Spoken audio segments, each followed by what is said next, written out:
कर्ज मुक्ती करू. म्हटलं नाही, असं नाही चालत, आम्हाला तारीख पाहिजे. आम्ही महिने थोडे मागले आलो आणि महिने म्हणणारं सरकार आज तारीख घेऊन आलो आहे, घोषणा घेऊन आलो आहे. काय फायदा आहे चला? आज जर कर्जमाफी केली असती तर 20, 21, 22, 23, 24, 25 पर्यंत झाले असते. ते 7 महिने लेट झाली, पण तुमची सक्तीची कर्ज वसुली होणार नाही. तुमच्यावर बोजा दिसेल, पण तो सरकारनं स्वीकारला आहे. स्वीकारला का नाही?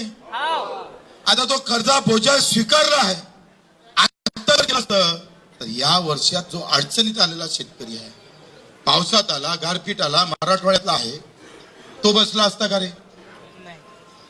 2 महिने लेट झालो, पण या वर्षीतला शेतकरी, कर्जबाजारी शेतकरी बसला आहे. हे सगळ्यात मोठं उपलब्ध. काय होते, 25 जूनला आपण कर्ज घेतलं का नाही घेतलं? 25 जून किंवा जुलै मध्ये आपण कर्ज घेतलं. 31 मार्च 2026 ला 31 मार्च 26 ला काही कर्ज थकीत होते, काही कर्ज जून महिन्यात थकीत होते. आता थकीत झाल्याशिवाय कर्जमाफी करण्याचा रिवाज सध्या तरी नाही आहे. जेवढी कर्जमाफी झाली त्या रनिंग कर्जमाफी झाली का कधी? थकीत कर्जमाफी झाली.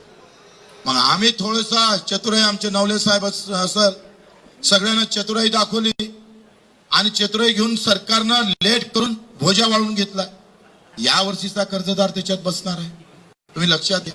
7 महिने थांबा लागन, पण न येणारा, अडचणीत सापडलेला शेतकरी, जो अतिवृष्टीत सापडला शेतकरी आहे, त्याला सुद्धा कर्जमुक्तीचा फायदा होणार.